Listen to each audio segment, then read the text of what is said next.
ಇವತ್ತು ಜನವರಿ 7, 2019 current ಅಫೇರ್ಸ್ನ discuss ಮಾಡೋಣ ಕನ್ನಡದಲ್ಲಿ. ಫ್ರೆಂಡ್ಸ್, ನೀವು ರಾಮ್ ಸಿವಿಲ್ಸ್ ಅಕಾಡೆಮಿ ಯೂಟ್ಯೂಬ್ ಚಾನಲ್ಗೆ ಸಬ್ಸ್ಕ್ರೈಬ್ ಮಾಡಿಲ್ಲ ಅಂದರೆ ದಯವಿಟ್ಟು ಸಬ್ಸ್ಕ್ರೈಬ್ ಮಾಡ್ಕೊಳ್ಳಿ. ಹಾಗೂ ಅದರ ಪಕ್ಕದಲ್ಲೇ ಇರೋ ಬೆಲ್ ಐಕಾನನ್ನು ಒತ್ತಿ. ಇದರಿಂದಾಗಿ ನಿಮಗೆ ಒಂದು ರೆಗ್ಯುಲರ್ ಆದ ಅಪ್ಡೇಟ್ಸ್ KPSC ಪರೀಕ್ಷೆ ಬಗ್ಗೆ ಸಿಗ್ತಾ ಇರುತ್ತೆ. ಬನ್ನಿ ಫ್ರೆಂಡ್ಸ್, ವಿಡಿಯೋ ನೋಡೋಣ. ಸೊ ಫಸ್ಟ್ ಆರ್ಟಿಕಲಲ್ಲಿ ನಮ್ಮ ರೀಸೆಂಟಾಗಿ ಕರ್ನಾಟಕ 2 ಬಿಲ್ಗಳನ್ನು ಪಾಸ್ ಮಾಡಿ ಗವರ್ನರ್ನ ಅಪ್ರೂವಲ್ಗೆ ಕಳಿಸಿತ್ತು. ನಿಮಗೆ ಗೊತ್ತಿರ್ಬೋದು, ಬಿಲ್ಲು ಅಸೆಂಬ್ಲಿಲಿ ಪಾಸ್ ಆದಮೇಲೆ ಅಲ್ಲಿ ನಮ್ಮ ಗವರ್ನರ್ ಹತ್ರ ಅಪ್ರೂವಲ್ ಆದಾಗಲೇ ಅದು ಆ್ಯಕ್ಟ್ ಆಗುತ್ತೆ. ಸೊ ಅದೇ ರೀತಿ ಇವಾಗ 2 ಬಿಲ್ಗಳನ್ನ ಮೀಸಲು ಮಸೂದೆಗಳನ್ನು ರಾಜ್ಯಪಾಲರು ಪ್ರೆಸಿಡೆಂಟ್ಸ್ ಕನ್ಸಿಡ್ರೇಷನ್ಗೆ ಇಟ್ಟಿದ್ದಾರೆ. ಸೊ ಅದೇ ರೀತಿ ಒಂದು ಬಿಲ್ನ ಪಾಸ್ ಮಾಡಿದ್ದಾರೆ. ಆ ಪಾಸ್ ಆಗಿರೋ ಬಿಲ್ ಯಾವುದು ಅಂತ ಫಸ್ಟ್ ನೋಡ್ಕೊಳ್ಳೋಣ. KPSC ನಡೆಸುವ ಗೆಜೆಟೆಡ್ ಪ್ರೊಬೇಷನರಿ ಹುದ್ದೆಗಳಿಗೆ ನೇರ ನೇಮಕಾತಿ ವೇಳೆ ಮೀಸಲು ಅನ್ವಯಿಸುವ ಕುರಿತು ಕಾಯ್ದೆ ರೂಪಿಸಲು ತಂದ ಕರ್ನಾಟಕ ಸಿವಿಲ್ ಸೇವೆಗಳ ನೇಮಕಾತಿ ಸಮಯದಲ್ಲಿ ಅಭ್ಯರ್ಥಿಗಳ ಆಯ್ಕೆ ಕಾರ್ಯವಿಧಾನ 2018 ಮಸೂದೆಗೆ ರಾಜ್ಯಪಾಲರು ಅಂಕಿತ ಹಾಕಿದ್ದಾರೆ. ಅದೇ ರೀತಿ ಇವರು ವಿಶ್ವವಿದ್ಯಾಲಯ ಅನುದಾನ ಆಯೋಗದ UGC ನಿಬಂಧನೆಗೆ ವ್ಯತಿರಿಕ್ತವಾಗಿದೆ ಎಂಬ ಅನುಮಾನ ವ್ಯಕ್ತಪಡಿಸಿ ಕರ್ನಾಟಕ ರಾಜ್ಯ ವಿಶ್ವವಿದ್ಯಾಲಯಗಳ ಮಸೂದೆ ಮತ್ತು ಡಾಕ್ಟರ್ BR ಅಂಬೇಡ್ಕರ್ ಅರ್ಥಶಾಸ್ತ್ರ ವಿಶ್ವವಿದ್ಯಾಲಯ ಮಸೂದೆಯನ್ನು ವಾಪಸ್ ಮಾಡಿದ್ದಾರೆ ನಮ್ಮ ರಾಜ್ಯಪಾಲರು ವಾಜುಭಾಯಿ ವಾಲಾರವರು. ಸೊ ಇದರಿಂದಾಗಿ ಒಂದು ಏನಪ್ಪ ಇದು ಈ ಬಿಲ್ನಿಂದಾಗಿ ಏನಾಗ್ತಾ ಇತ್ತು ಅಂದರೆ, ರಾಜ್ಯಪಾಲದ ಅಧಿಕಾರ ಒಂದು ಪವರ್ ಅವ್ರಿಗೆ ಕಮ್ಮಿ ಆಗ್ತಿತ್ತಂತೆ.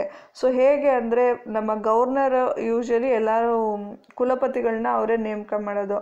ಆದರೆ ಈ ಬಿಲ್ ಪಾಸಾಗಿದ್ರೆ ಏನಾಗ್ತಿತ್ತಪ್ಪ ಅಂದರೆ, ಕೆಲವು ವಿಶ್ವವಿದ್ಯಾಲಯಗಳಿಗೆ ಕುಲಪತಿ ನೇಮಕ ಮಾಡಬೇಕಾಗಿದೆ ಇವಾಗ.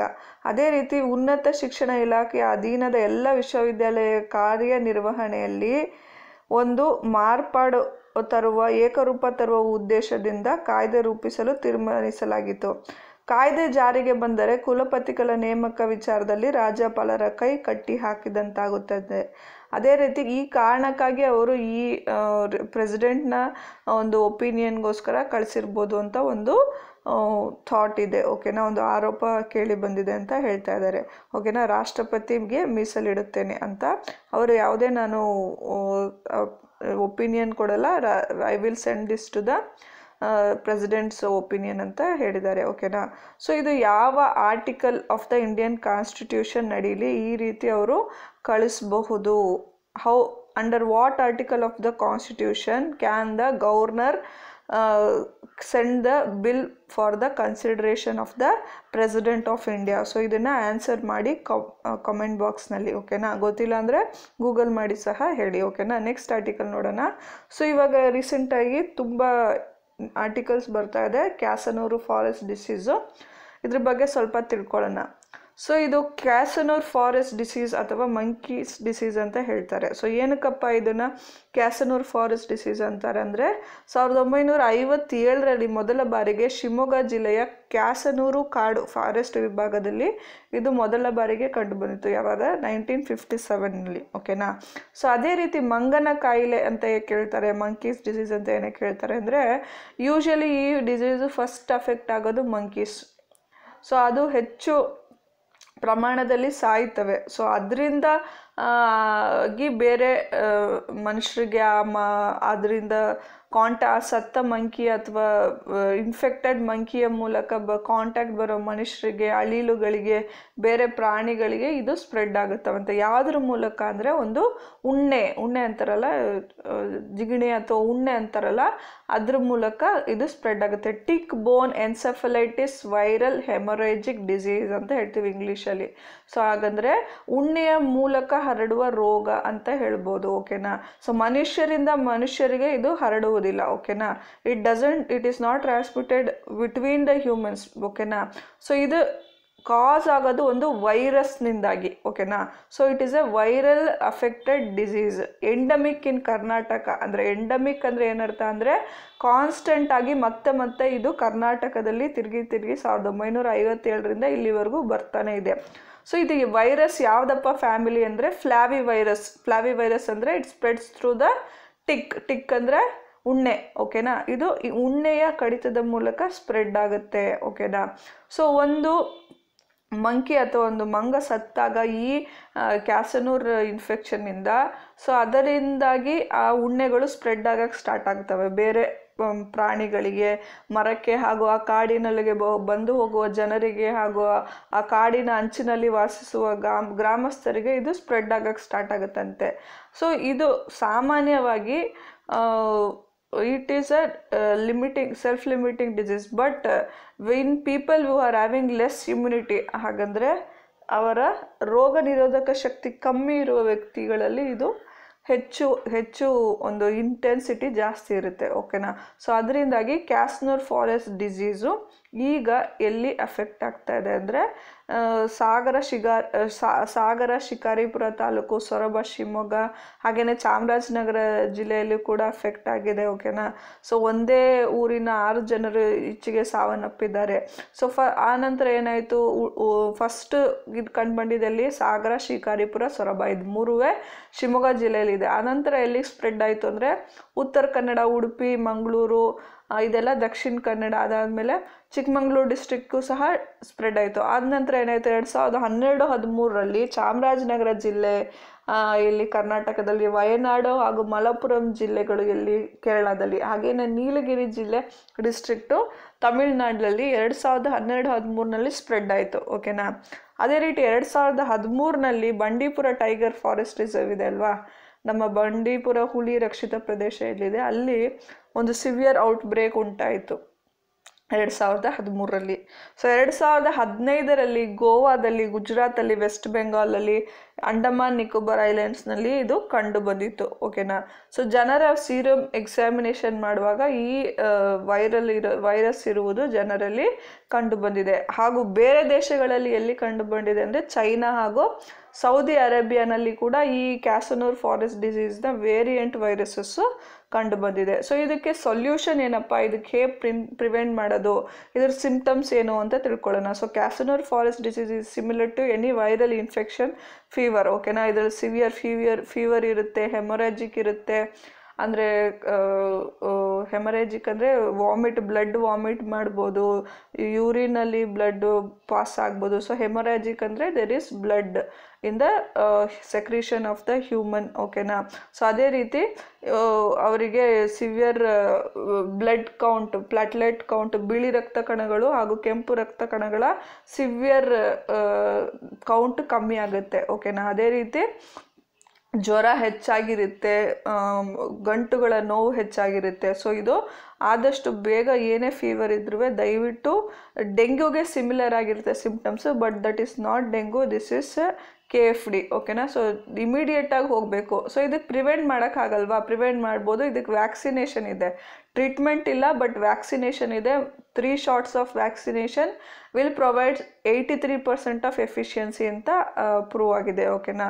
ಸೊ ಇದಕ್ಕೆ ಏನು ಪ್ರಿವೆನ್ಷನ್ ಅಪ್ಪ ಅಂದರೆ, ಈ ರೀತಿ ಸತ್ತ ಮಂಕಿ ಅಥವಾ ಮಂಗ ಎಲ್ಲಾದರೂ ನೋಡಿದರೆ ಅದರಿಂದ ಸುಮಾರು 50 ಮೀಟರ್ ದೂರದಿಂದಲೇ ನೀವು ಇರಬೇಕು, ಅದರದ ಹತ್ತಿರ ಹೋಗಬಾರ್ದು. ಸೊ ಇನ್ ಕೇಸ್ ಆ ಥರ ಏನಾದರೂ ಒಂದು ಇನ್ಸಿಡೆಂಟ್ ಕೂಡಲೇ ನೀವು ಫಾರೆಸ್ಟ್ ಡಿಪಾರ್ಟ್ಮೆಂಟ್ಗೆ ಅದನ್ನು ನೋಟಿಸ್ ತರಬೇಕಾಗುತ್ತೆ. ಅದೇ ರೀತಿ ಮೆಲಥೋಯಿನ್ ಅಂತ ಒಂದು ಇನ್ಸೆಕ್ಟಿಸೈಡ್ ಇದೆ, ಓಕೆನಾ, ಕ್ರಿಮಿನಾಶಕ, ಕೀಟನಾಶಕ. ಸೊ ಈ ಮೆಲಥೋಯಿನ್ ಇನ್ಸೆಕ್ಟಿಸೈಡ್ನ ಈ ಪ್ರದೇಶಗಳಲ್ಲಿ ಸಿಂಪಡಿಸಲಿಕ್ಕೆ ಏರಿಯಾಸ್ ಆಫ್ ಮಂಕಿ ಡೆತ್ ಎಲ್ಲಾಗಿದೆ ಅಲ್ಲಿ ಕೊಡ್ತಾ ಇದ್ದಾರೆ ಹೆಲ್ತ್ ಡಿಪಾರ್ಟ್ಮೆಂಟ್ ಅವರು. ಸೊ ಓಕೆನಾ. ಸೊ ಇದರಿಂದಾಗಿ ಈ ಇನ್ಫೆಕ್ಟೆಡ್ ಟಿಕ್ಸ್ನ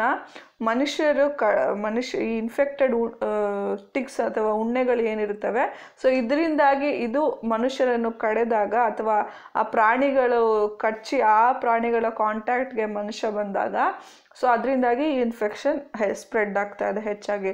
ಸೊ ಇದು ಯೂಶಲಿ ಬರೋದು ಯಾವಾಗ ಅಂದರೆ ಬೇಸಿಗೆ ಕಾಲದಲ್ಲೇ ಇದು ಈ ಟಿಕ್ಸು ಇದರ ವೈರಸ್ ಆ್ಯಕ್ಟಿವ್ ಆಗಿರುತ್ತಂತೆ. ಬಟ್ ಇವಾಗ ನವೆಂಬರ್ ಅಕ್ಟೋಬರಲ್ಲೇ ಸಹ ಸ್ಟಾರ್ಟ್ ಆಗಿಬಿಟ್ಟಿದೆ.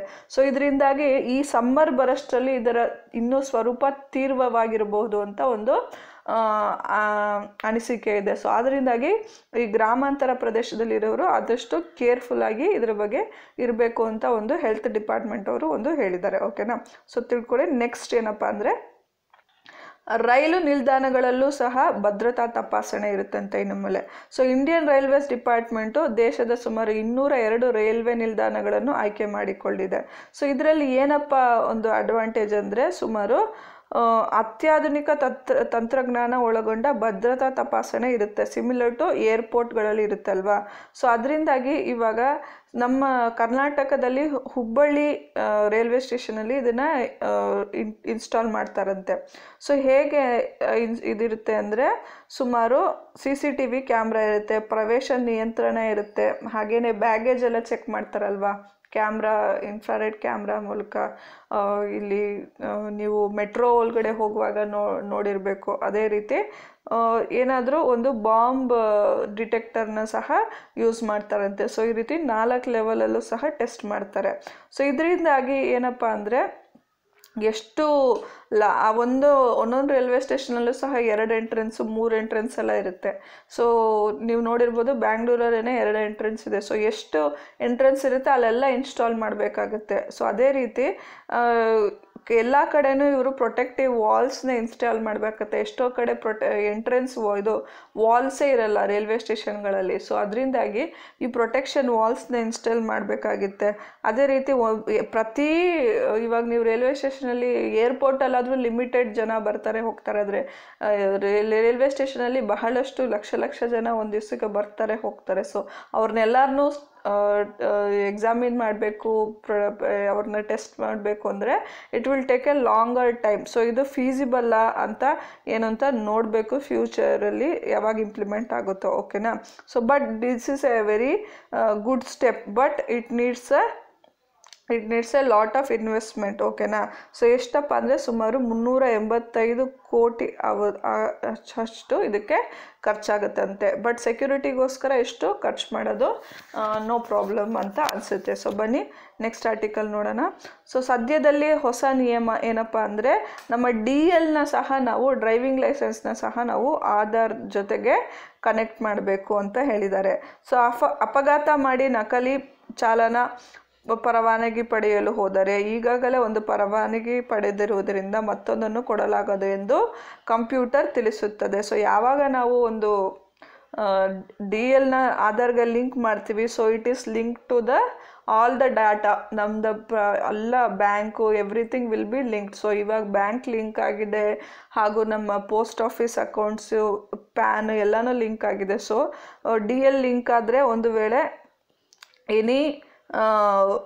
ನಮ್ಮ ಬಯೋಮೆಟ್ರಿಕ್ ಡಾಟಾ ಅಂತೂ ನಾವು ಚೇಂಜ್ ಮಾಡಲಿಕ್ಕಾಗಲ್ಲ. ಸೊ ಎನಿ ಆಕ್ಸಿಡೆಂಟ್ಸ್ ಆಗಿರ್ಬೋದು, ವಿಕ್ಟಿಮ್ ಆಗಿರ್ಬೋದು, ಅಥವಾ ಆಕ್ಸಿಡೆಂಟ್ ಮಾಡಿದವ್ರಾಗಿರ್ಬೋದು, ಸೊ ಅವ್ರಿಗೆ ಇದು ಒಂದು ಸೇಫ್ಟಿ ಅಂತಲೂ ಹೇಳ್ಬೋದು, ಓಕೆನಾ. ಸೊ ತಪ್ಪು ಮಾಡೋರು ತಪ್ಪಿಸ್ಕೊಳಕ್ಕಾಗಲ್ಲ, ಅದೇ ರೀತಿ ಅಫೆಕ್ಟ್ ಆದವ್ರಿಗೂ ಸಹ ಇದೊಂಥರ ಸೇಫ್ಟಿ. ಇವಾಗ ಅಫೆಕ್ಟ್ ಆದವರು ಕೇಸ್ನ ಈಸಿಯಾಗಿ the handling of the criminal case will be easier, ಓಕೆನಾ. ಸೊ ನೆಕ್ಸ್ಟ್ ಆರ್ಟಿಕಲ್ ನೋಡೋಣ.